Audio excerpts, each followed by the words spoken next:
और फिर निवेदन करूंगा, शिव महापुराण के पंडाल में आप अपना आसन बिछाकर बैठ रहे हो तो तैयारी रखना, एक दिन मखवल के सिंहासन पर महादेव जरूर बिठा देगा। वो कब उठाता है, कहां बिठाता है, कैसे उठाता है, कैसे बिठाता है, ये किसी को नहीं मालूम पड़ता, किसी को नहीं मालूम पड़ता। कब बिठाएगा, कैसे बिठाएगा, कहां बिठाएगा, ये उसके ऊपर निर्भर करता।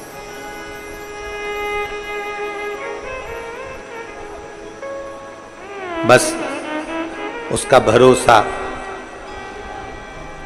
समुद्र की लहरों जैसे बनो और समुद्र के जल जैसे मत बनो। समुद्र की लहर कैसी होती है, अमावस्या आती है, जब अमावस्या आती है तो समुद्र की लहर नीचे थमती है, पूर्णिमा आती है तो समुद्र की लहर उछलती है, जिसको ज्वार और भाटा कहा जाता है।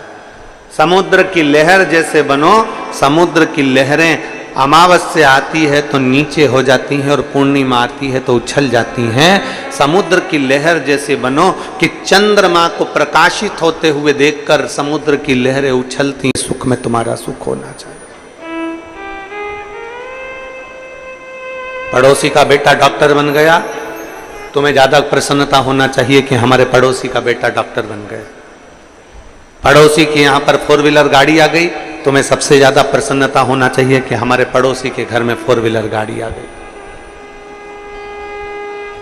अपनी समाज का कोई व्यक्ति बहुत आगे बढ़ रहा है, तुम्हें प्रसन्नता होना चाहिए कि हमारा समाज का कोई व्यक्ति आगे बढ़कर बैठा है।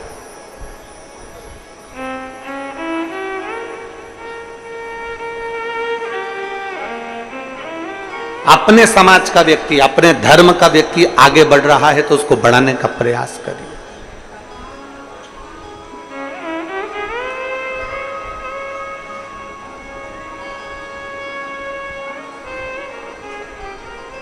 पर हमारी आदत ऐसी है कि हम अपनी समाज के, अपने धर्म के, अपने सनातन धर्म के व्यक्ति का पांव खींचते हैं। कोई धर्म ऐसा नहीं है कि अपने धर्म के व्यक्ति का पांव खींचता हो, केवल एक अपना व्यक्ति एक ऐसा है जहां पर लोग आगे बढ़ रहे हैं तो पांव खींचने का प्रयास करें। हम क्यों नहीं प्रयास करें कि हम आगे बढ़ाएं?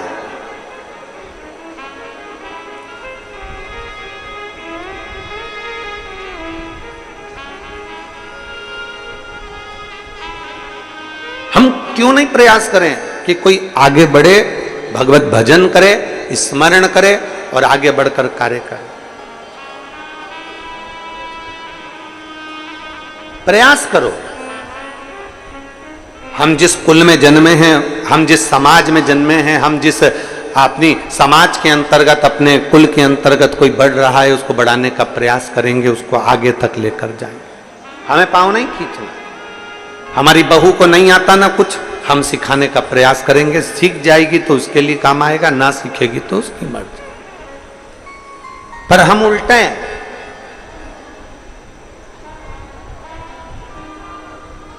हम सिखाने की जगह नगर में डोंडी पीटते हैं। मेरी बहू को कुछ नहीं आता, मेरी बड़ी बहू में अकल नहीं है, मेरी छोटी बहू में अकल नहीं है, मेरी बहू ऐसी है, मेरी बहू वैसी है।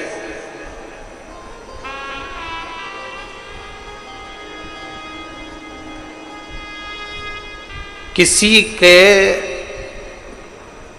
कर्म को कान में जाकर बताया जाए वो परिवार के लोग होते हैं।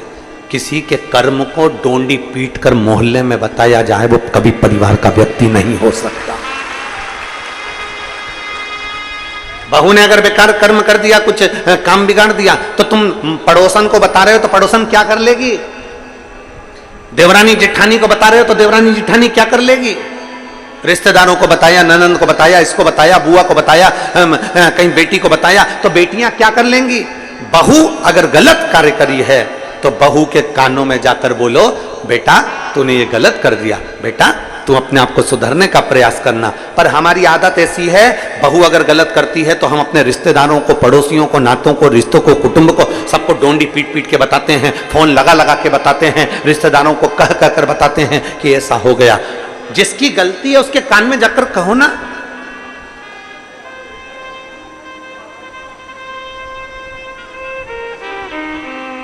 लाइट चली गई तुम्हारे घर की, लाइट चली गई तुम्हारे गांव की, किसको कहोगे? बोलो, जम के बोलो जरा। विधायक जी को फोन लगाओगे कि महाराज हमारे यहाँ की लाइट चली गई? नगर पालिका अध्यक्ष को फोन लगाओगे कि हमारी लाइट चली गई? महापौर को फोन लगाओगे कि हमारी लाइट चली गई? सरपंच को फोन लगाओगे कि हमारी लाइट चली गई? पंचायत अध्यक्ष को फोन लगाओगे? किसी पार्टी के अधिकारी को फोन लगाओगे कि हमारी लाइट चली गई? अगर लाइट गई है तो तुम्हारे पास में बिल है, उस बिल में से लाइटमैन का नंबर निकालो और नंबर निकाल के उस लाइटमैन को फोन लगाओ कि जहां से लाइट चलती है कि हमारी लाइट चली गई है। उसको कहो।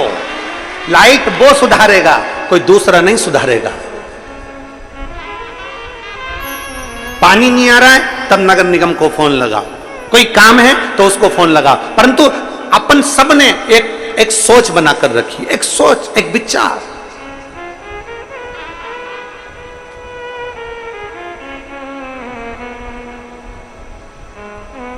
विदेश में अगर लाइट जाती है तो लाइटमैन को फोन लगाया जाता है। विदेश में लाइट जाती है तो लाइटमैन को जाकर फोन लगाया जाता है, विद्युत विभाग को फोन लगाया जाता है।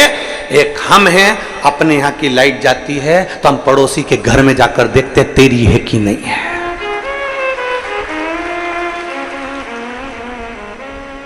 और उसके यहां अगर लाइट है तो आधा डिप्रेशन में तो अपन वैसे ही जाते, उसके घर की है और अपनी नहीं है।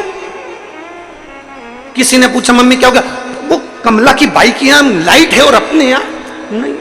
आधे चिंता में पड़ गए कि उसके घर फ्रिज चल रहा, उसके घर टीवी चल रही, उसके घर का सामान अच्छा चल रहा और अपने घर 2 घंटे से लाइट नहीं, 2 घंटे से लाइट नहीं। बार बार कह रहे उसके घर तो है, उसके घर तो है, उसके घर तो है। अरे खुशी होना चाहिए, कम से कम पड़ोसी के घर तो लाइट है, कम से कम अपन यहां नहीं तो वहां जाकर बैठ जाए।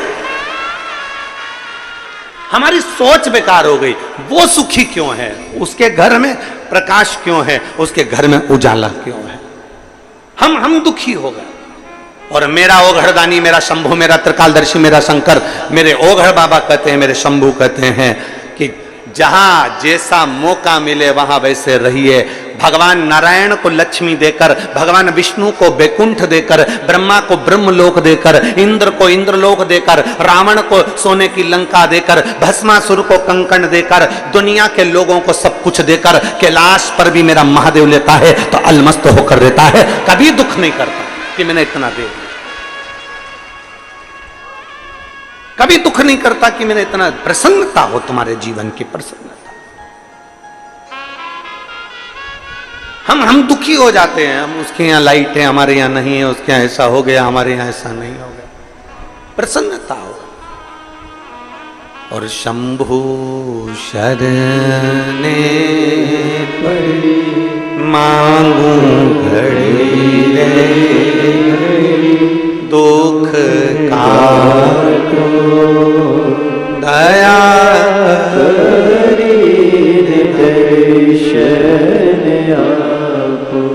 शंभु शरणे पड़ी मांगू घड़ी रे, दुख काटो दया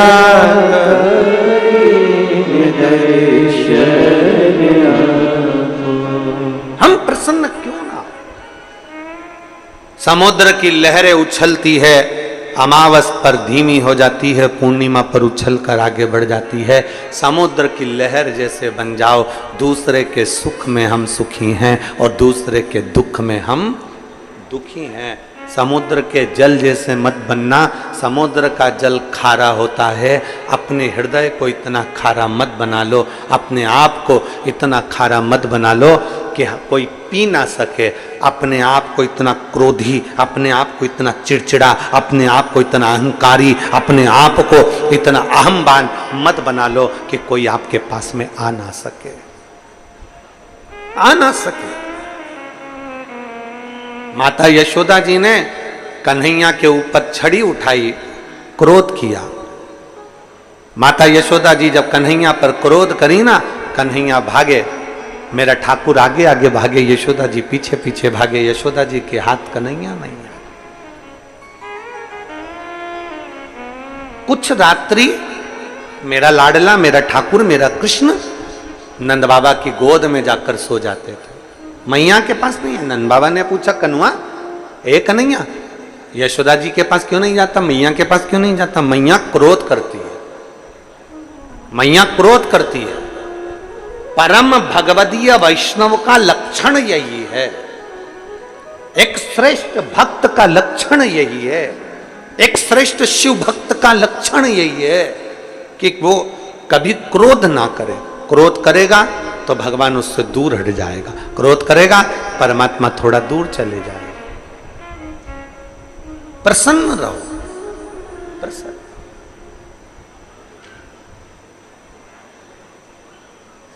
एक मुस्कुराहट आपके चेहरे पर होना चाहिए। हंसने की सौगात तो मेरे बाबा भोलेनाथ ने केवल मनुष्य को दी है, केवल मनुष्य को मुस्कुराहट दी है, केवल मनुष्य को। कुत्ता कभी नहीं मुस्कुराता, खटमल को कभी तुमने हंसते हुए नहीं देखा होगा, मच्छर को स्माइल देते नहीं देखा होगा। तुम्हारे यहां के मच्छर स्माइल देते हो तो बात दूसरी है, मच्छर को स्माइल देते नहीं देखा। खटमल को कभी हंसते नहीं देखा होगा, माथा का जू कभी मुस्कुराता हुआ नहीं दिखा होगा, कभी कभी नहीं मुस्कुराया। ये मुस्कुराहट, ये चेहरे की हंसी, ये चेहरे की प्रसन्नता। एक व्यक्ति गुरु नानक देव जी के पास गया, संत शिरोमणि गुरु नानक देव जी के पास जाकर कहता है गुरु नानक देव जी से, मैं क्या दूं आपको? मेरे पास देने के लिए कुछ भी नहीं, बहुत गरीब हूं मैं, बहुत गरीब, बहुत गरीब। मैं बहुत गरीब हूं, मेरे पास देने के लिए कुछ भी नहीं। मैं क्या दूं आपको? मैं क्या प्रदान करूं आपको? मेरे पास देने के लिए कुछ भी नहीं है। खूब रोता, खूब रोता, खूब रोता, मेरे पास देने के लिए कुछ भी नहीं, मैं बहुत गरीब हूं, मैं बहुत गरीब हूं, मैं बहुत गरीब हूं। गुरु नानक देव जी ने कहा, कौन कहता है कि तू गरीब है और कौन कहता है कि वस्तु का दान दे? गुरु नानक देव जी ने कहा, जिसके पास जो हो वो दे। अगर तू गरीब है, तेरे पास देने के लिए कुछ भी नहीं है, तो तेरे चेहरे की हंसी तो है, कम से कम मुस्कुराहट किसी को देना चालू कर दे, तुझे मुस्कुराहट मिलना प्रारंभ हो जाए। आप किसी को मुस्कुराहट दीजिए, आपको मुस्कुराहट मिलेगी। आप किसी को क्रोध देंगे, क्रोध मिलेगा। गाली देंगे, गाली मिलेगी। अपशब्द कहेंगे, अपशब्द मिलेगा। ताने देंगे, ताना मिलेगा। आप किसी के ऊपर एक उंगली उठाएंगे, ये 3 उंगली आपके ऊपर जाएगी।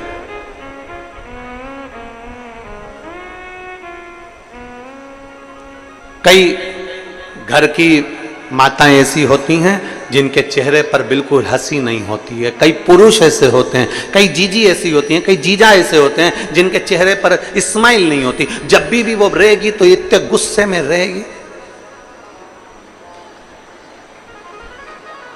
उसके चेहरे पर मुस्कुराहट आती नहीं, उसके चेहरे पर प्रसन्नता आती नहीं।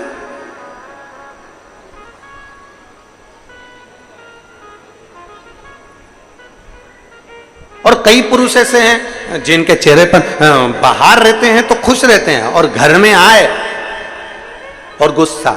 एक पत्नी ने गुरुजी से पूछा, गुरुजी मैं मेरे पति से बड़ी दुखी हूं। पति से काय को दुखी है, क्या हो गया? तो कहने लगे, मेरा पति बाहर रहता है ना तो सब तारीफ करते, तुम्हारा पति बहुत अच्छा है, बहुत अच्छा नेचर है, बहुत गुड नेचर, तेरे पति का गुड नेचर बहुत बढ़िया। और घर में आते ना तो इतना गुस्सा करते, इतना गुस्सा करते, पूछो मत ही।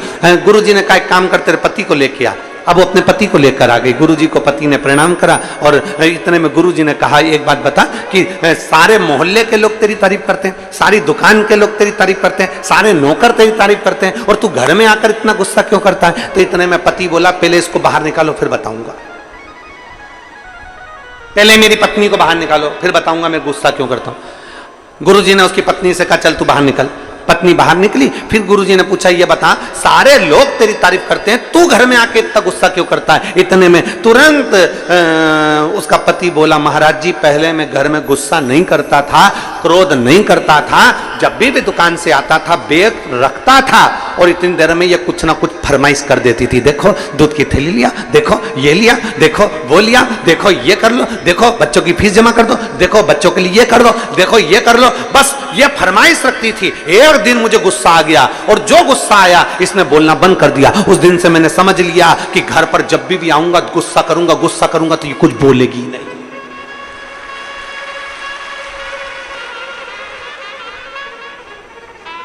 अब उसने कहा महाराज तुम बताओ कि क्रोध करूं कि नहीं करूं? महाराज खुद चक्कर में पड़ गए। महाराज जी ने कहा अच्छा हुआ तूने मुझे ज्ञान दे दिया, मैं भी ऐसे ही करूंगा। पर यह श्रेष्ठता नहीं है, इसको श्रेष्ठता नहीं कहते हैं। श्रेष्ठता वो है कि आपके चेहरे की स्माइल, आपके चेहरे की प्रसन्नता आधे से ज्यादा, हमने पहले भी कथा में कहा, तुम्हारे जीवन में कितना भी दुख हो शंकर जी के मंदिर में मुस्कुरा कर जाना, प्रसन्न होकर जाना। तो भगवान शंकर और पार्वती आपस में बात करेंगे कि कैसा है, कितना दुख है इसकी किस्मत में, कितनी तकलीफ है इसको, और उसके बाद भी मेरे मंदिर में एक लोटा जल चढ़ाने आता है तो खुश होकर आता है। जब भी मंदिर में आती है बड़ी प्रसन्न होकर आती है, चिल्ला चिल्ला के गाती है श्री शिवाय नमस्तुभ्यम, श्री शिवाय नमस्तुभ्यम, हर हर महादेव, कहीं भजन गाती है, भोला सब दुख काटो म्हारा। इतना तकलीफ होने के बाद भी ये मेरे मंदिर में मुस्कुरा कर आती है। इतने में शंकर भगवान पार्वती से कहेंगे इतना दुख होने पर भी लोग मंदिर में रो कर आते हैं पर ये मुस्कुरा कर आती है। आज से मैं वर देता हूं जितनी तेरे चेहरे पर स्माइल ऐसी बनी रहे और तू खुश हो रहे, दुख कट जाए। प्रसन्नता दुख को काट देती है, प्रसन्नता दुख को समाप्त कर देती है। पर हमारी आदत है हम जब भी भजन में, कीर्तन में, मंत्र में, सुंदरकांड में, रामायण में, गीता में, हम कोई सत्यनारायण जी की कथा में, हम भगवान की कथा में जब भी जाते हैं तो ऐसे जाते हैं जैसे गुमशुदा तलाश केंद्र, एकदम बोलते प्रसन्नता रहती है। तुम बड़ा बड़ा आयोजन, कभी बड़े बड़े आयोजन में गए हो आप लोग? अरे बोलो तो समझे, गए हो बड़े आयोजन में? सारे राजनेता सोफा लगा लगा के बैठ जाए ऐसे ऊपर मंच के ऊपर, बहुत बड़े बड़े लोग बैठ जाएं, बड़े बड़े मंत्री संतरी कलंतरी मिनिस्टर आदि बहुत और बहुत अधिकारी लोग सब सोफे पे बाहर स्टेज के ऊपर बैठ जाएं। अब तुम देखना कोई भी बात होगी ना, एक भी उस सोफे पे तुम्हें मुस्कुराता नहीं दिखेगा, सब ऐसे दिखेंगे जैसे मुसद्दी लाल,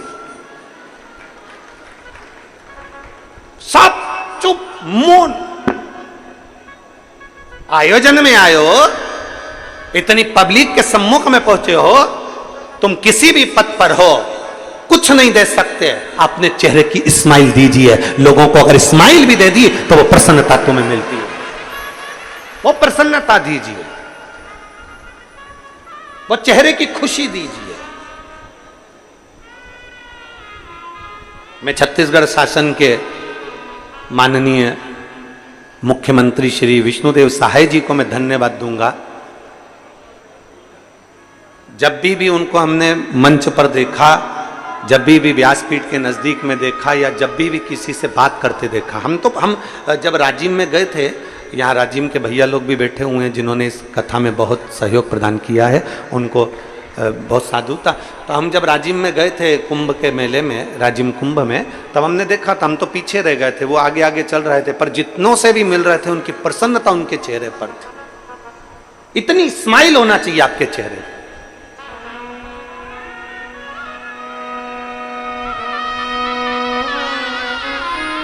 इतनी प्रसन्नता आपके चेहरे पर होना चाहिए, आपकी स्माइल देखकर लोग, किसी को कुछ नहीं दे सकते, प्रसन्नता दीजिए। शिव महापुराण की कथा कहती है चावल दिया तो चावल मिलेगा। बोलो बोलो जी जी हाँ, सही बात है। अपन पहले आदान प्रदान करते थे, जब पड़ोसन के यहाँ चाय की पत्ती खत्म हो जाती थी तो वो अपने घर मांगने आ जाती थी। बोलो सही है, अपनी पुराने जमाने को मत भूलो।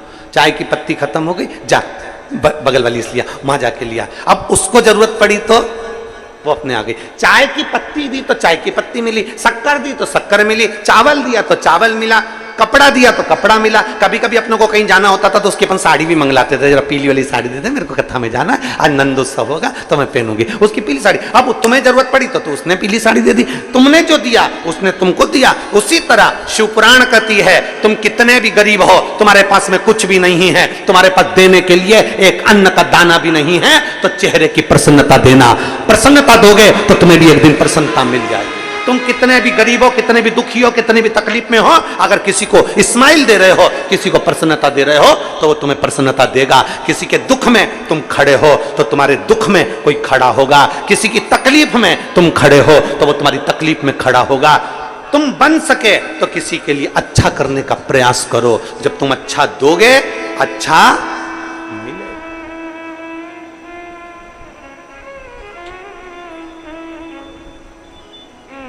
पर तुम देने को तैयार कहां? मेरा खुद तो बिछोना धरती पर, तेरी सेज सजाऊं। मेरे भोले बाबा, मैं खुद जमीन पर बैठती हूं, मैं जमीन पर रहती हूं और जमीन पर बैठकर मैं कथा का रसपान करती हूं। मेरे पास कुछ भी नहीं, मेरा खुद तो बिछोना धरती पर, तेरी सेज सजाऊं। कभी फुर्सत हो तो डमरू निर्धन के घर भी आ जा। तुम भगवान को मंदिर में कुछ देव ना देव पर जरूर देना इनविटेशन, मतलब निमंत्रण। किसको बोलोगे? नंदी को। शंकर जी को हाथ जोड़कर प्रार्थना कर कर आना। रोज घूमने जाते हो, शाम का समय तुम्हारा रोज भ्रमण का है। 33 कोटि देवता में केवल एक देवता ऐसे हैं जो अपनी धर्म पत्नी के साथ रोज भ्रमण पर जाते हैं। भगवान नारायण लक्ष्मी जी के साथ रोज घूमने नहीं जाते, भगवान ब्रह्मा ब्रह्माणी के साथ रोज घूमने नहीं जाते, भगवान इंद्र इंद्राणी के साथ रोज घूमने नहीं जाते, 33 कोटि देवता अपनी पत्नी के साथ रोज घूमने नहीं जाते। केवल देव अधिदेव महादेव ऐसे हैं जिनने नंदी को बाहर रखा है। मंदिर से रोज शाम को बाहर निकलते हैं, नंदी पर बैठते हैं और भ्रमण पर चले जाते हैं। ब्रह्मा ब्रह्मलोक में, भगवान विष्णु बैकुंठ लोक में, पर मेरा देवादिदेव महादेव पृथ्वी का देवता है। मृत्यु लोक के देव हैं देवादिदेव महादेव, इसलिए नंदी पर बैठकर भ्रमण के लिए जाते हैं। और किसके यहां भ्रमण के लिए जाते हैं? कौन के यहां जाते हैं? जिसने भाव से दिल से निमंत्रण दिया हो। आप शिव के पास जाकर रोज निमंत्रण दो, आना पड़ेगा। अंत समय प्रभु और वचन दिया निभाना पड़ेगा। आए ना आए प्रभु कुटुंब कबीला, अंत समय प्रभु आना पड़ेगा। प्रतिदिन इनविटेशन दीजिए, प्रतिदिन निमंत्रण दीजिए, आना पड़ेगा। कल नहीं आया, परसों आना पड़ेगा, आपको आना पड़ेगा, आना पड़ेगा, आपको पहुंचना पड़ेगा। एक शिव भक्त, काशी में रहने वाला एक शंकर का परम भक्त, शिव का प्रिय भक्त, ब्रह्मचित्त। भगवान देवादिदेव महादेव का परम भक्त ब्रह्मचित्त इंतजार करता भगवान शंकर को बिना भोग लगाए पाता नहीं, बिना भोग।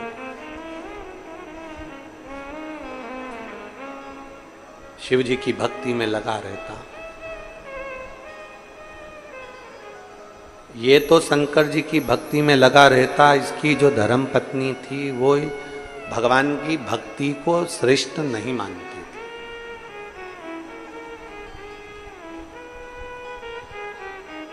ऐसा समय आया, ब्रह्मचित्त भगवान शंकर की भक्ति में लगा, शिव जी की आराधना करता, शंकर का गुणगान करता, शिव को बेलपत्र दुर्वा सब समर्पित करता, श्रृंगार करता। कोई कहीं शंकर की कथा मिल जाती, वहां जाके बैठ जाता, वहां सेवा करता रहता। करता।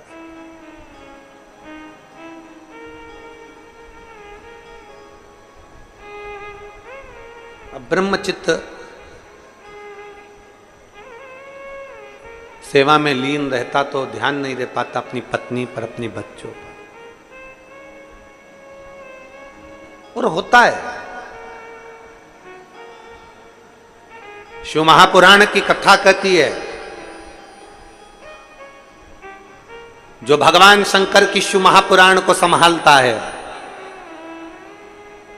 जो शिवालय को संभालता है, जो शंकर के मंदिर में जाकर झाड़ू पोछा लगा देता है, शिव मंदिर में सफाई कर देता है, जो शंकर के मंदिर को संभाल लेता है, उसके घर को और उसके परिवार को स्वयं महादेव संभाल लेता है। स्वयं महादेव।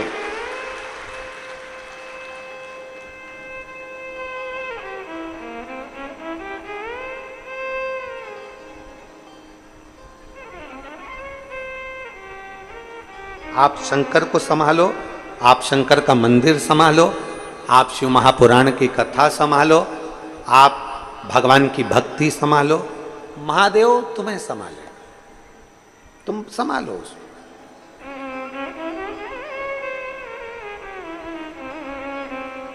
हम जब तक परिवार को संभालते रहेंगे, ये मेरा बेटा, ये मेरी बेटी, ये मेरी बहू, ये मेरा पोता, ये मेरी पोती, ये मेरी बहन, ये मेरे रिश्ते, ये मेरे नाते, ये मेरे कुटुंब, ये मेरा देवर, ये मेरी देवरानी, ये मेरी बेटी, ये मेरा दामाद, ये मेरा नाती, ये मेरा पंती, हम इनको संभालते रहे, संभालते रहे, संभालते रहे, और आखिरी में अर्थी पर लेटे और शमशान पहुंच गए, कुछ नहीं मिला। जो शिव को संभाल, एक ब्रह्मचित्त नाम का एक शिव भक्त भगवान शंकर को संभालता, भगवान शिव की भक्ति करता। उसकी पत्नी गुस्से में आ गई, पत्नी को क्रोध आ गया, कैसा पति मिला है, दिन भर शंकर शंकर शंकर शंकर शंकर लगा। कई लोग आप पर भी चिढ़ते होंगे, रोज मंदिर चली जाती है, रोज कथा होती है 1 बजे और टीवी खोल के बैठ जाती है। अभी ये कथा पूरी हो जाएगी आज 16 तारीख को, और 23 तारीख से 29 तारीख तक फिर नांदेड़ की कथा चालू हो जाएगी। नांदेड़ में जो कथा है, महाराष्ट्र के नांदेड़ में, उस कथा का नाम हमने कुलेश्वर महादेव शिव महापुराण की कथा रखा है।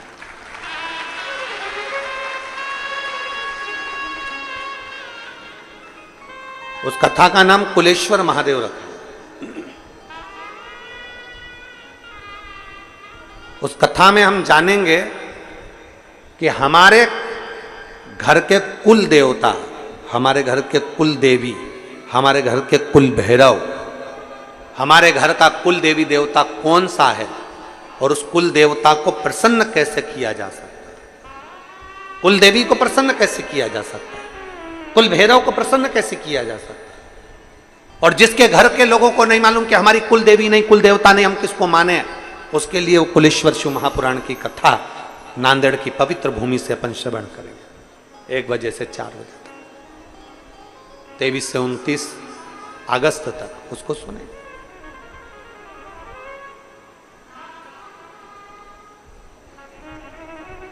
और एक जो कथा है वहां गुड़गांव में 3 सितंबर से 9 सितंबर तक गुड़गांव हरियाणा में जो कथा है, उस कथा का नाम फुलेरा शिव महापुराण की कथा रखी गई है। उस कथा में अपन जानेंगे कि फुलेरा में कौन से पुष्पों का प्रयोग किया जाए जब किसी स्त्री का रजो धर्म या गर्भाशय में जो गठान हो जाती है, या गर्भाशय में किसी न किसी तरह का कोई प्रॉब्लम हो जाता है, या रजो धर्म से जुड़े हुई जो दिक्कतें होती हैं, तो फुलेरे का कौन से पुष्प का फुलेरा या कौन से स्थान पर शिव जी को कौन सा फूल हरताली का दिन समर्पित करना चाहिए, उसका स्मरण अपन उस कथा में सुने। फुलेरा शिव महापुराण की कथा, उसको श्रवण करेंगे गुड़गांव की पवित्र भूमि से 3 सितंबर से 9 सितंबर तक, उसको वहां से श्रवण करें। तो शिव कथा कर रही है। भगवान शंकर का चरित्र करा ब्रह्मचित्त कि धर्म पत्नी और बच्चे दोनों रुष्ट होकर चले गए। ब्रह्मचित्त की पत्नी भी चली गई, बच्चे भी चले गए, ब्रह्मचित्त की बहुएं भी चली गई, सब चले गए और रुष्ट होकर चले गए। अब ब्रह्मचित्त अकेला घर में, अकेला।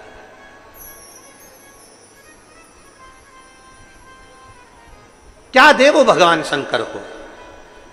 रोज मंदिर चले जाए, सेवा करे, अर्चना करे, पूजन करे, पाठ करे और घर में आए, भोजन बनाए, भगवान को भूख लगे। एक दिन सेवा करते करते करते करते ब्रह्मचित्त जब लगे हुए थे, तब उसकी पत्नी, उसके बच्चे और उसकी बहू बीच मार्ग में शिव मंदिर जाते समय ब्रह्मचित्त को मिल गए और ब्रह्मचित्त को इतना अपशब्द कहा, इतनी गालियां दी, इतना आड़ा टेढ़ा बोला कि ब्रह्मचित्त की आंखों में जल भर गया। ब्रह्मचित्त रोने लगा, नेत्रों में जल भर गया। पहले भी कथा में कहा, आज फिर कहते हैं,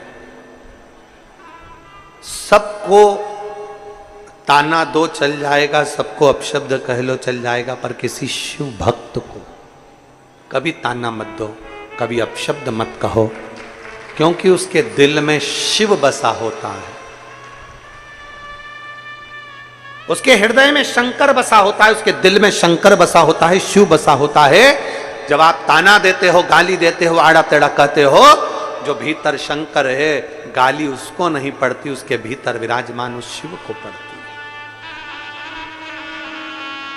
मीराबाई के लिए जहर का प्याला भेजा गया था। अमृत किसने बनाया? बोलो, जम के बोलो जरा। गिरधर भगवान कृष्ण ने। मीराबाई के लिए जहर का प्याला भेजा गया, अमृत भगवान कृष्ण ने बनाया। क्यों?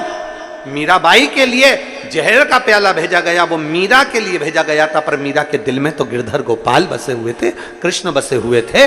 भगवान को लगा यहां मीरा के लिए जहर नहीं, यहां मेरे लिए भेजा गया है, क्योंकि मीरा तो भोग लगा कर खाती है।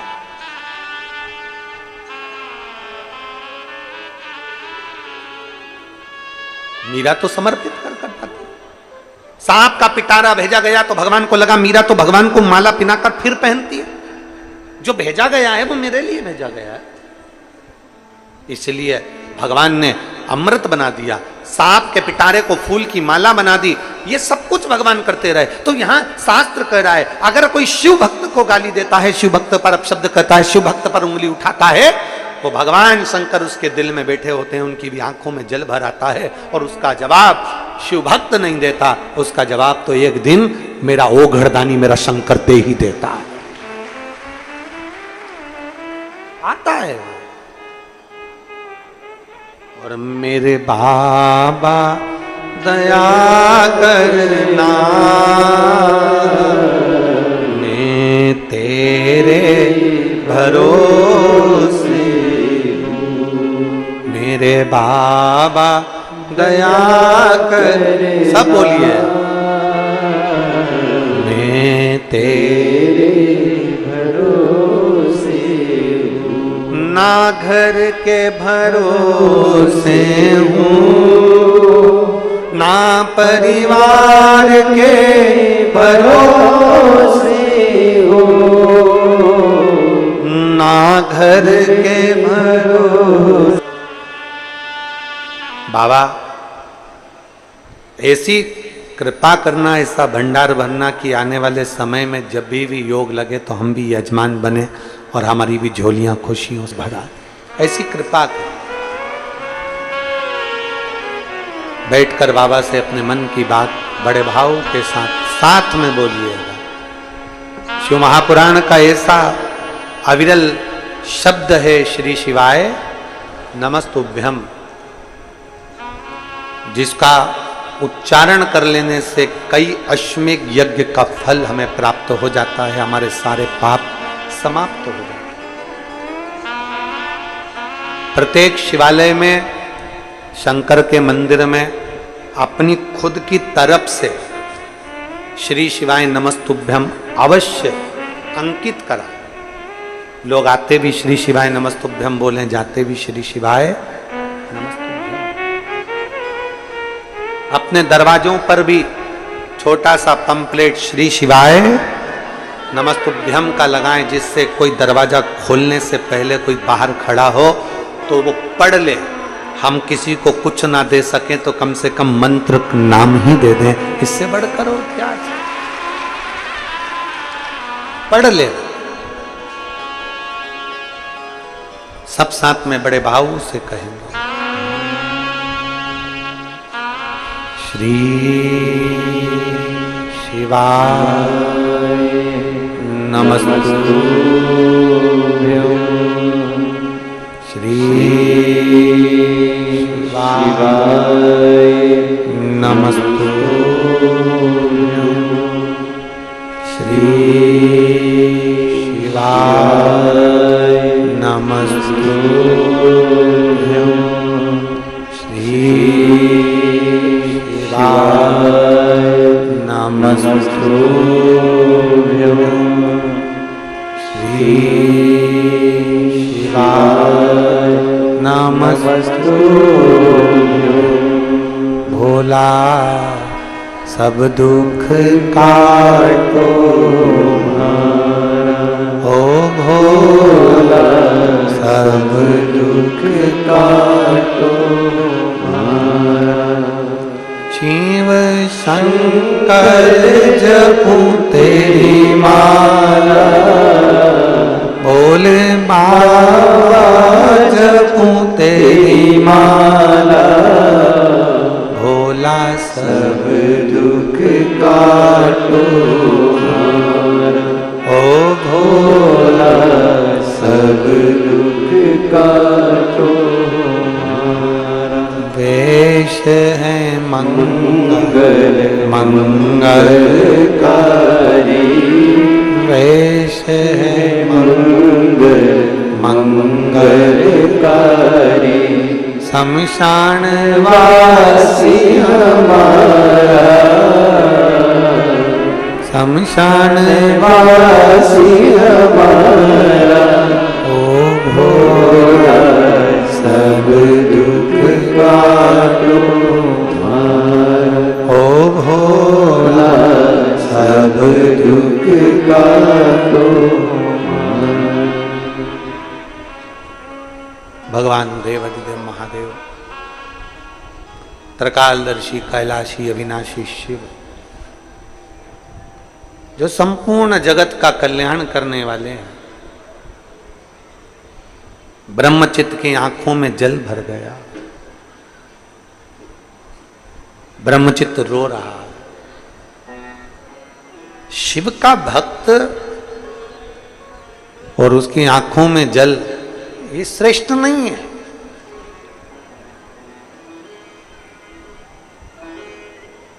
ये अच्छी बात नहीं है।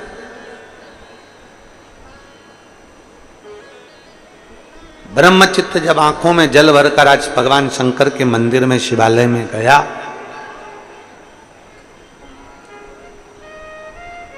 शिव प्रकट नहीं हुए, पर भगवान देवाधिदेव महादेव ने, भगवान शंकर ने तुरंत नंदी से पूछा, नंदी बता कि आज ब्रह्मचित्त की आंखों में जल क्यों है, ये रो क्यों रहा है?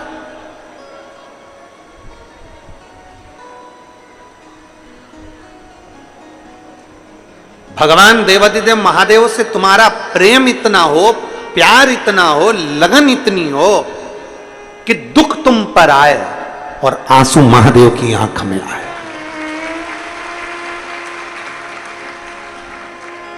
दुख तुम पर आए और आंसू महादेव। प्रेम में ऐसा होता है, स्नेह में ऐसा होता है।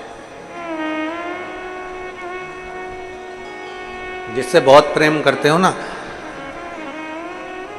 जिससे बहुत स्नेह करते हो, बहुत प्रेम करते हो, बहुत प्रेम करते हो, बहुत प्रेम करते हो, इतना प्रेम, तो उसका दिल दुखता है तो उसको चाहने वाले का दिल दुखने लगता है।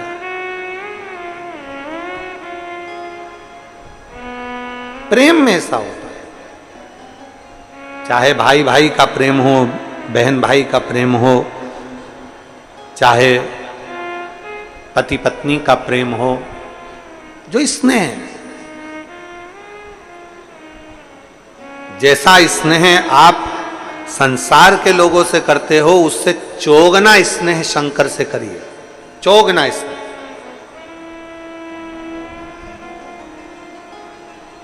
फिर आंख में अगर आंसू आपके हैं, दुख आपको है, तो आपकी जगह पर रोज शिव रहे, शिव।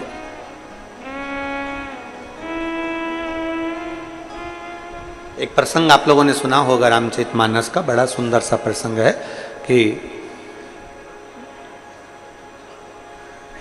शक्ति लगी थी लक्ष्मण जी को, मूर्छा खाकर गिर गए थे लक्ष्मण जी,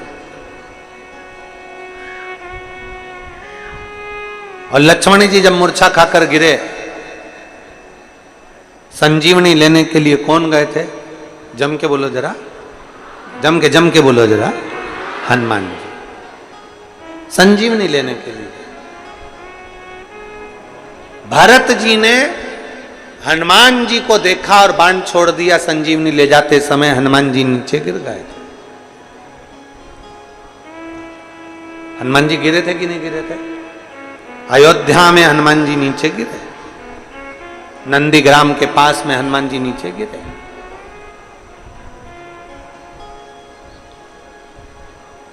पूछा तुम कौन हो? कहा मैं हनुमान। कहां जा रहे हो? लक्ष्मण जी को शक्ति लगी है, सुषेण वेद के कहने पर मैं संजीवनी लेकर आया हूं और संजीवनी लेकर जा रहा हूं। अगर मैं समय पर नहीं पहुंचा तो लक्ष्मण मर जाएंगे, लक्ष्मण के प्राण छूट जाएंगे। भरत जी को गुस्सा आ गया कि हनुमान, तुम राम जी के चरणों के दास होकर, सेवक होकर तुम कह रहे हो कि लक्ष्मण के लिए मैं संजीवनी लेकर जा रहा हूं और अगर मैं नहीं पहुंचा तो लक्ष्मण मर जाएंगे। तो भरत जी ने हनुमान जी से कहा, तुम्हारा ये शब्द मुझे पसंद नहीं आया कि मैं संजीवनी लेकर जा रहा हूं। तुम जमीन पर गिरे पड़े हो, संजीवनी का पर्वत तो हवा में टंगा हुआ है, अगर तुम लेकर जाते तो वो पर्वत भी जमीन पर गिर जाता। वो पर्वत तो राम ले जा रहे हैं। हमें लगता है कि हम कर रहे हैं। कथा करवाने वाला शिव, कथा सुनने वाला शिव और कथा बांचने वाला भी शिव, यहां कोई दूसरा नहीं है, सब शंकर का। अब देखिए प्रेम की बात सामने आ रही है। उर्मिला जी को मालूम पड़ा कि कोई बानर नीचे गिरा है और लक्ष्मण जी को शक्ति लगी है और लक्ष्मण जी अंतिम श्वासें गिरे। उर्मिला जी, लक्ष्मण जी की धर्म पत्नी माता उर्मिला आई। हनुमान जी ने कहा, माता जी प्रणाम। क्या हुआ? लक्ष्मण को शक्ति लगी है, अंतिम सांसें गिन रहा है, उसको बाण लगा है। उर्मिला जी ने मन में विचार करा और फिर हनुमान जी से कहा, मेरे पति को बाण लगा ही नहीं है।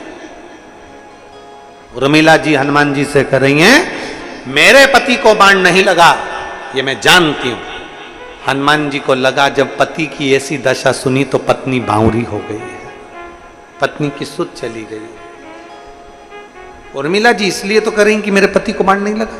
हनुमान जी बोले, मां आपके पति लखन को, लक्ष्मण जी को बाण लगा है। तो उर्मिला जी बोली, एक बात बता, अगर लक्ष्मण को बाण लगा है तुम्हारा रो कौन रहा है? हनुमान जी बोले, लक्ष्मण जी सो रहे हैं, राम जी रो रहे हैं। उर्मिला जी कहती हैं, बाण मेरे पति को नहीं लगा, लक्ष्मण के रोम रोम में राम था, बाण उनको लगा इसलिए राम रो रहे हैं। लक्ष्मण को बाण नहीं लगा, लक्ष्मण तो संकल्प लेकर गए थे, 14 वर्ष तक नारी और निंद्रा का त्याग करता हूं, 14 साल नहीं सोऊंगा, नारी और निंद्रा का त्याग कर गए थे। मेरे राम जी दयालु हैं, उन्होंने देखा अगर 14 साल नहीं सोएगा तो घर जाके बीमार पड़ जाएगा, इसलिए मेरे राम जी ने थोड़ी देर सुला दिया है युद्ध के पहले। बाण तो राम जी को लगा है, इसलिए पति सो रहा है और राम जी रो रहे हैं। मेरे पति को बाण नहीं लगा। जिससे प्रेम होता है, जिससे स्नेह होता है, प्रेम। तुम शंकर भगवान पर एक लोटा जल चढ़ाओ, तुम शिव आराधना करते हैं वो शंकर हैं। मेरे नारायण भी जिनकी आराधना करते हैं वो शंकर हैं। ब्रह्मा भी जिनकी आराधना करते हैं वो शंकर हैं। इंद्र भी जिनकी आराधना करते हैं वो शंकर हैं। नवग्रह देवता जिनकी आराधना करते हैं वो शंकर हैं। और संपूर्ण प्रकृति जिसके चरणों में है वो शंकर है, वो शिव है, वो घड़ी है। ब्रह्मचित्त की पत्नी के कारण ब्रह्मचित्त की आंखों में जल भर गया, गालियां दी गई, अपशब्द दिया गया, ताने दिए गए। शंकर के भक्त की आंख में आंसू आता है तो भगवान रोता है।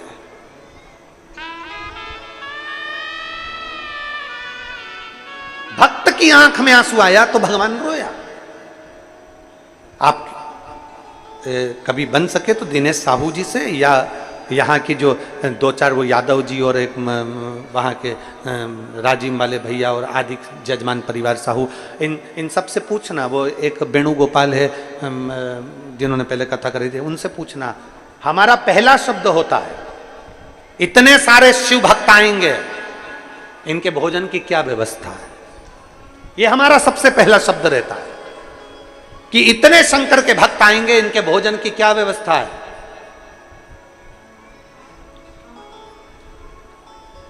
क्या व्यवस्था? कथा कराने से पहले जितने कथक के आयोजक हैं उनसे हाथ जोड़कर निवेदन है, ये मेरे इतने शंकर के भक्त शंकर के भरोसे पर आते हैं, शिव के भरोसे। एक तरफ तो तुम कह देते हो कि मेरे बस का नहीं, दूसरी तरफ कह देते हो मैं नहीं कर सकता, तीसरी तरफ कह देते हो। अब जो रिजर्वेशन कराकर आ गए, बैठ गए, किसके आश्रय? शिव के आश्रय। हमारा फर्ज है।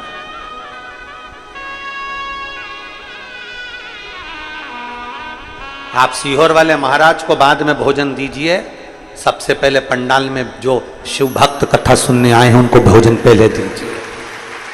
पहले कुबेरेश्वर बाबा की धरा पर जाकर देखकर आना। आप जो अन्नदान करते हो, आप 1 रुपया भी अगर सीहोर समिति को ऑनलाइन जमा करते हो, टीवी के माध्यम से जमा करते हो, मोबाइल के माध्यम से जमा करते हो या काउंटर पर देते हो, कभी जाकर सीहोर की पवित्र भूमि पर देखकर आना। बड़े बड़े ट्रस्ट हैं लोगों के, पर एक व्यक्ति को भोजन नहीं कराते। और सीहोर के कुबेरेश्वर धाम पर रोज प्रतिदिन 25 से 50 हजार आदमी रोज भोजन करता है, प्रतिदिन। कभी मौका लगे तो जाकर दर्शन करिए कि सीहोर की पवित्र धरा पर कुबेरेश्वर बाबा की भूमि पर आपका दिया हुआ 1 रुपया अन्न के अंदर भोजन में काम आया कि नहीं आया, जाकर जरूर देखिए। आपका एक चावल का दाना वहां लोगों ने पाया कि नहीं पाया, जरूर देखिए, जरूर देखिए।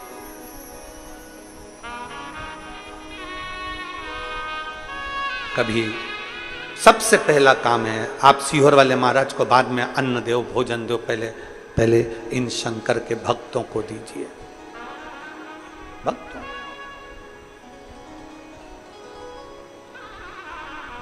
बहुत विश्वास के साथ ये शिव की शरण में आते हैं। वो बहन लिख रही है, डॉक्टर ने तो ऑपरेशन का कह दिया था, पर मैंने उससे कहा कि मुझे केवल 1 महीना दो। कथा सुन रही हूं मैं आसन लगाकर, मेरा भरोसा कहता है कि मेरी सारी गठाने मेरा शंकर गला देगा। भरोसा कह रहा है मेरा, मेरी गठाने मेरा शिव गलाएगा, ये मेरा भरोसा कह रहा है। उसने सीहोर वाले महाराज पर भरोसा नहीं करा, उसने शंकर पर भरोसा करा कि मेरा महादेव मेरी गठान गलाएगा।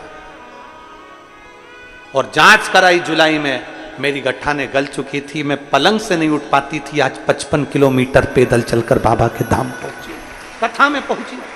55 किलोमीटर क्या दिया? अभी अभी कल 17 तारीख की कावड़ है सीहोर में। एक 17 तारीख की जो कावड़ है सीहोर में, मां डीजे बैंड बाजे तो अपनी जगह पर है, झांकी अपनी जगह पर है। एक कावड़ लेकर महाराष्ट्र से 350 किलोमीटर दूर से 400 लोग एक कावड़ इतनी उठाकर पैदल पैदल चलते चलते सीहोर आ रहे हैं, जो सीहोर का गौरव बने। 400 लोग एक कावड़ को उठाकर लेकर आ रहे हैं। उन 400 व्यक्ति से हमने पूछा कि तुम 400 लोग 350-400 किलोमीटर दूर से नर्मदा का जल, ताप्ती का जल और ना जाने कौन कौन सी आदि चंद्रभागा का जल, ऐसी 4-5 नदियों का जल भर कर ला रहे हो, तो क्यों ला रहे हो? तो कहा गुरुजी पिछली बार कावड़ भरने आए थे बाबा की, पहले कावड़ भर कर गए, हम 400 आदमी पहले आए थे और बाबा की कावड़ भर कर गए तो एक चीज मांग कर गए थे बाबा से, बाबा ने 400 की ही झोली खुशियों से भर दी, इसलिए 401 कावड़ लेकर आ रहे हैं पैदल 400 किलोमीटर दूर, 350-400 किलोमीटर दूर से। ये सीहोर वालों का भाग्य है जो इस कावड़ का दर्शन करेंगे। ये सौभाग्य है हमारा और आपका, जो उस कावड़ का दर्शन आप और हमको होगा। एक विश्वास, एक भरोसा शिव पर करिए।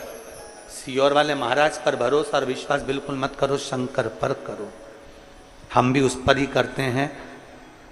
जब कुछ नहीं था खाने के लिए लाले पड़ते थे, एक एक रोटी के लिए तरसते थे, तब कोई दूसरा हाथ पकड़ने के लिए नहीं आया था।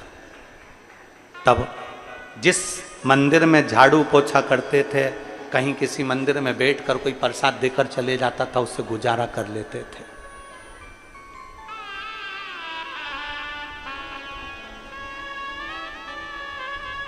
आंवला नवमी पर, इधर हमें नहीं मालूम, आप लोग करते हैं। आंवला नवमी पर, दिवाली के बाद आंवला नवमी पर आंवले के वृक्ष के नीचे बैठ जाते थे। जब माताएं आंवले की पूजन करने आती थी तो थोड़ा पकवान चढ़ाकर, कुछ मिठाई चढ़ाकर जाती थी, वो उठाकर लाते थे तो दिवाली की खुशियां मनाते थे। वो समय देखा है और भूलते नहीं है उस समय को। दुनिया के लोग कहते हैं महाराज आपके साथ कोई बड़ा नहीं जुड़ा, हम कहते हैं हमारे साथ में जो ये जुड़े हैं ये शंकर से कम नहीं है और शिव हमारे साथ में है, औगढ़दानी हमारे साथ। कहना सरल है महाराज, पर फिर निवेदन है, हम उस शंकर पर पूर्ण भरोसा करते हैं तो आप भी पूर्ण भरोसा करो। टूटने नहीं देगा मेरा बाबा, हारने नहीं देगा मेरा बाबा। दुनिया पूरी सामर्थ्यता लगा लेती है आपका पांव पकड़कर खींचकर नीचे करने में, पर शंकर पर करा हुआ भरोसा कभी छूट नहीं सकता, कभी नहीं छूटेगा। एक बार जो शंकर की कथा में पहुंच गया, एक बार जो शिव महापुराण की कथा में पहुंच गया, एक बार जिसने शंकर की कथा को एक क्षण का, 1 मिनट का, 15 मिनट की भी अगर दिल से सुनी है, उसको बाबा ने दिया है, खाली नहीं रखा। और उसका एक उदाहरण हमारे विधायक जी भी है, उसका एक उदाहरण हमारे विधायक जी भी है, जो सम्मुख में बैठकर कथा श्रवण कर रहे हैं। उन्होंने खुद अपने माइक पर कहा कि मैंने ये कथा पहले अपनी बहन के यहाँ 15 मिनट, 20 मिनट, आधा घंटा श्रवण करी और मेरे बाबा ने आज मुझे किस गादी पर बिठाया, ये बाबा ही, ये बाबा ही है, उसकी कृपा। और यही शब्द जो उन्होंने कहा, अभी हम एक दिन के लिए वहाँ गए थे लोमनी, तो वहाँ केंद्र में विराजमान सांसद जी तोखेराम साहू जी, और उन्होंने भी यही शब्द कहा, यही शब्द। शिव क्या देते हैं, शंकर क्या प्रदान करते हैं, शिव क्या दे जाते हैं, ये हमको नहीं मालूम। हम तो 1 मिनट के लिए गए, कथा सुनी और आनंद पाया। शिव भक्त के नेत्र का जल शिव को प्रियता नहीं है। प्रेम इतना करो भगवान से, इतना प्रेम करो कि दुख तुम पर आए और आंसू मेरे महादेव की आंख में आए। प्रेम इतना करो। और जब शंकर भगवान ने तुरंत नंदी से पूछा, नंदी बता ब्रह्मचित्त की आंख में जल क्यों है? नंदी बोल, ये शिव भक्त ब्रह्मचित्त क्यों रो रहा है? नंदी ने कहा, इसकी धर्म पत्नी, इसके बच्चे इसको छोड़कर चले गए। बहुत गालियां रास्ते में रोक कर इसको दी और पत्नी बच्चे चले गए। क्यों गए, कारण क्या है? नंदी ने कहा, शनि ने अपनी कुदृष्टि इस ब्रह्मचित्त पर दे दी। शनि ने? हाँ, क्या शनि को मालूम नहीं था कि ये शिव का भक्त है, शंकर की आराधना करने वाला है? महाराज, कभी कभी व्यक्ति का अहम व्यक्ति को परेशान कर देता। शनि ने अपनी कुदृष्टि इस पर डाल दी, अहमता में। उसको मालूम था कि शंकर का भक्त है, फिर भी डाली। नंदी रुक, जा हनुमान को बुला के ला। शंकर भगवान ने अपना ही एक अंश जो हनुमान जी हैं उनको बुलवाया। हनुमान जी हाथ जोड़कर बोले, प्रभु जी आज पहली बार मुझे आमंत्रित किया, क्यों? जाओ जाओ, तुम मेरा ही स्वरूप हो, जाकर जरा शनि को एक बार अच्छे से ही मजा चखा दो।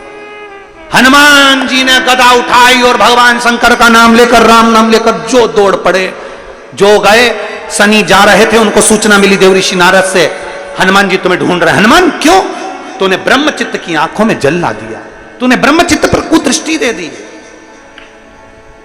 एक शंकर के भक्त पर कुदृष्टि, एक शिव भक्त पर, तुझे मालूम नहीं था ब्रह्मचित्त के कि शंकर भगवान का भक्त है वो? शनि ने कहा कि मैं जानता था कि वो शंकर का भक्त है, पर मुझसे गलती हो गई, मैंने अहम वशी कर दिया, अब करूं क्या, क्या करूं? तब देव ऋषि नारद ने कहा, शनि देव केवल एक काम हो सकता है, हनुमान जी से बचना है तो एक काम हो सकता है, हनुमान जी कभी स्त्री पर हाथ नहीं उठाते, तुम एक काम करो, लेडीज की साड़ी पहन लो। शनिदेव तुम स्त्री के कपड़े पहनो। शनिदेव ने तुरंत स्त्री के कपड़े पहने। अब जाऊं तो जाऊं कहां? तब देव ऋषि नारद ने कहा, जिसका अपमान करा है उसी के पास जाओ, स्त्री के कपड़े पहनकर शंकर जी के मंदिर के बाहर जाकर बैठ जाओ, हनुमान जी तुम्हें ढूंढ ढूंढ कर थक जाएंगे, तब तुम्हारे सामने से निकलकर मंदिर में आएंगे, मंदिर में जब आएंगे तब तुम हनुमान के चरण पकड़ लेना। और शनि महाराज स्त्री के कपड़े पहनकर बैठ गए। ब्रह्मचित्त रो रहा था, शंकर भगवान मंदिर में विराजमान थे। हनुमान जी ढूंढ कर थक गए, वापिस मंदिर में आ गए। जैसे ही मंदिर में जा रहे थे, स्त्री के कपड़े पहने हुए शनि महाराज ने हनुमान जी के चरण पकड़ लिए। हनुमान जी के चरण पकड़ लिए। हनुमान जी कहते, स्त्री नारी, मैं कभी छूता नहीं स्त्री को, और तू मेरे चरण पकड़ रही?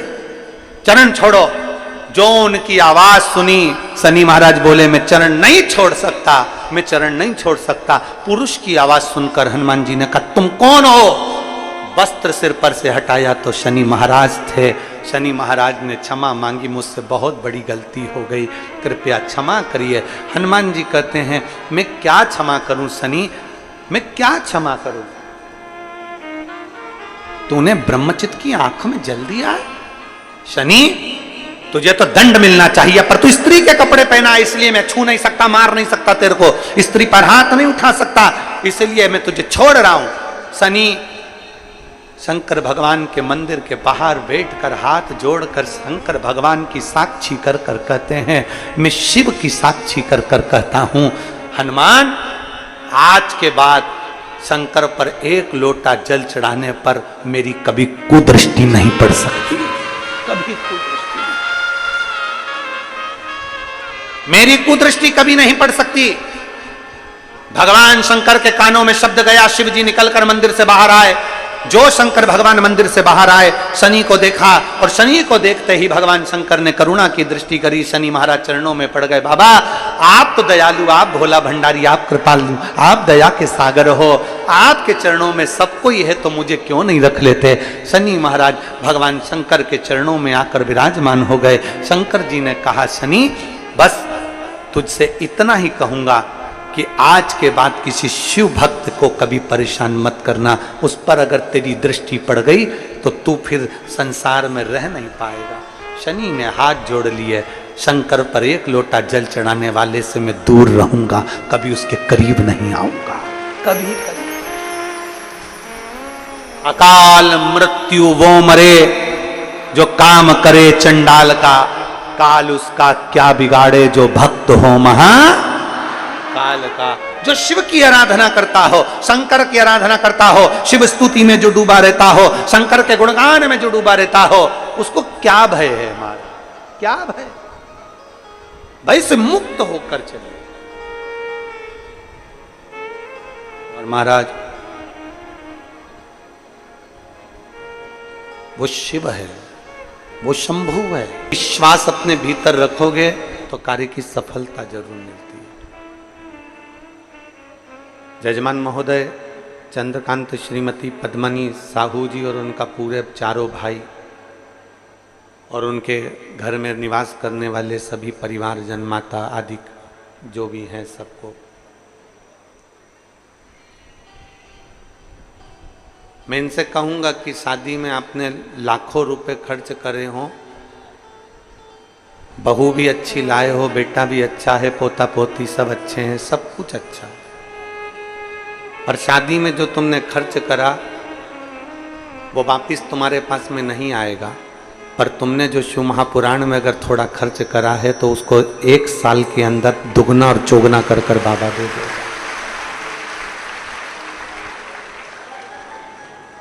शिव महापुराण की कथा क्या है? शिव महापुराण क्या कहती है? यहाँ दिनेश साहू जी बैठे हैं, अच्छा यहीं बैठे दिनेश जी बैठे हुए हैं साहू जी।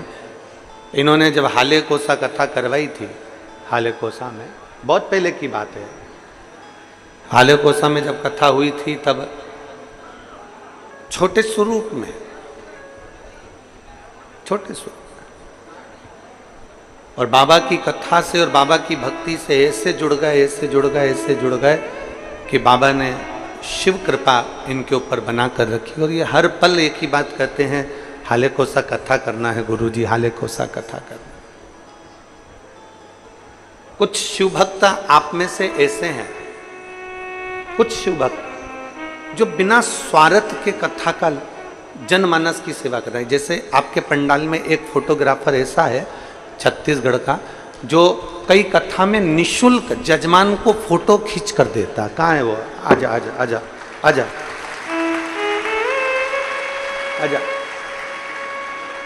ये ऐसा फोटोग्राफर है जो छत्तीसगढ़ की प्रत्येक कथा में ये फोटो खींचता हुआ मिलेगा और जजमान को निशुल्क फोटो प्रदान करता है प्रत्येक कथा का, कोई फोटोग्राफर आए चाहे ना। ये छत्तीसगढ़ का बेटा है। कई एक माला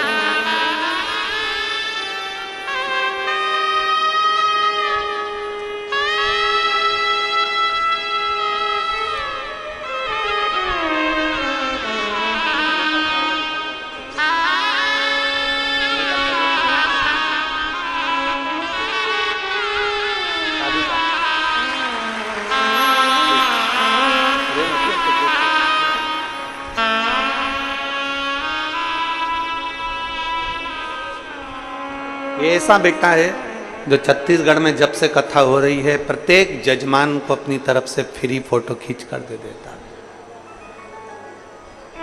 हमको लगता है कि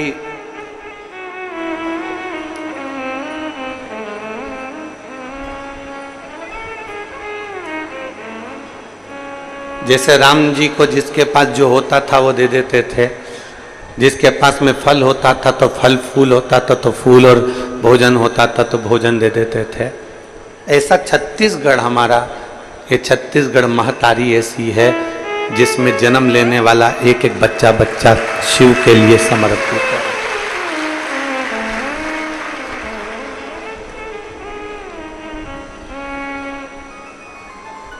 एक लड़की यहाँ पर बैठी हुई है छत्तीसगढ़ की, वो यहाँ दिख नहीं रही है। वो पूरे कथा स्थल में कहीं पर भी कथा होती है 5 दिन 7 दिन, वो पूरे कथा स्थल की और वो बीएड कर रही है, वो यहाँ दिख ही नहीं रही। वो पूरे कथा स्थल का केवल कचरा 7 दिन तक उठा उठा के एक जगह एकत्रित कर देती है, बीएड कर रही है।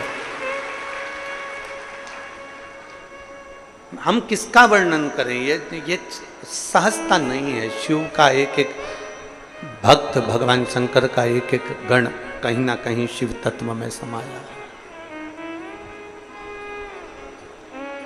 अब लोग कहते हैं कि गुरुजी आपसे कोई बड़ा नहीं जुड़ा, अब इनसे बड़ा कौन हो सकता है? तुम ईमानदारी से बोलो, इससे बड़ा कुछ हो सकता है क्या?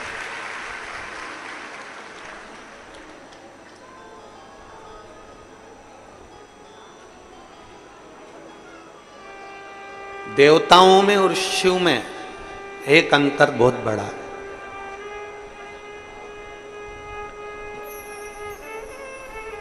भगवान राम जी की शादी हुई, नारायण भगवान की शादी हुई, ब्रह्मा जी का विवाह हुआ, इंद्रदेव का विवाह हुआ, भगवान कृष्ण का विवाह हुआ, बहुत सारे देवी देवताओं का विवाह हुआ। सारे विवाह में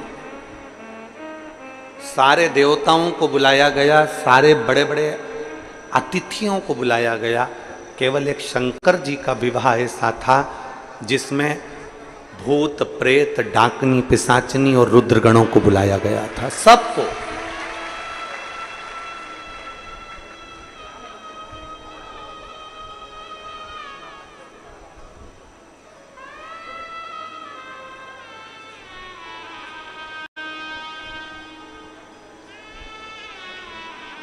भगवान शंकर की शादी में डोनेशन नहीं, इनविटेशन दिया गया था। भगवान शंकर की शादी में डोनेशन नहीं, इनविटेशन दिया गया कि आप हमारे घर की शादी में आइए।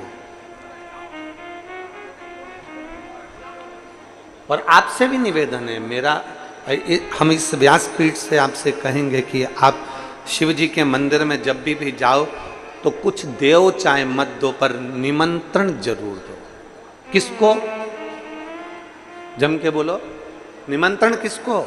देवाधिदेव महादेव।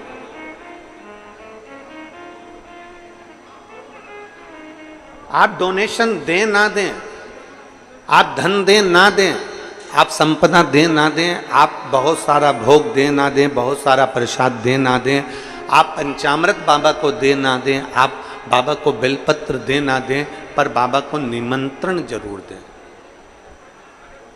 निमंत्रण प्रतिदिन जब मंदिर से आओ तो नंदी के कानों में कहकर आओ, मेरे पास में देने के लिए कुछ भी नहीं है, छोटा सा झोपड़ा है, छोटा सा घर है, पर मेरे बाबा का मैं इंतजार करूंगी।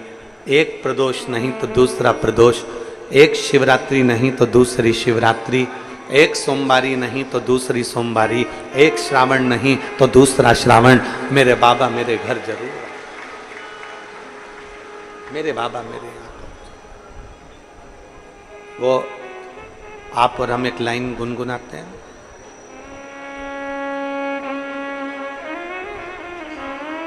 कभी फुर्सत हो डमरू धर निर्धन के घर में आ जाना, जो रूखा सूखा दिया हमें, उसका ही भोग लगा जाना। हमारे पास में ना चांदी सोने की चौकी है, हमारे पास में ना मखमल की गादी है।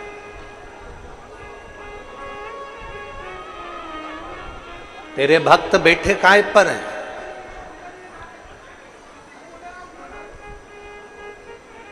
काय पर बैठे हो? आप सबने अपना अपना पन्नी पॉलिथीन बिछा बिछा कर, बोलो सही है कि गलत है? अपना अपना घर से एक एक पन्नी, एक एक पॉलिथीन, एक एक कुछ आसन लेकर आ गए, दरी लेकर आ गए, उसको बिछा कर बैठे हो। मेरे पास में चौकी नहीं,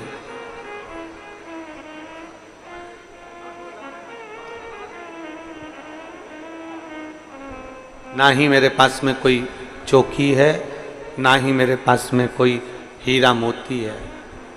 क्या दूं? ना चौकी लगा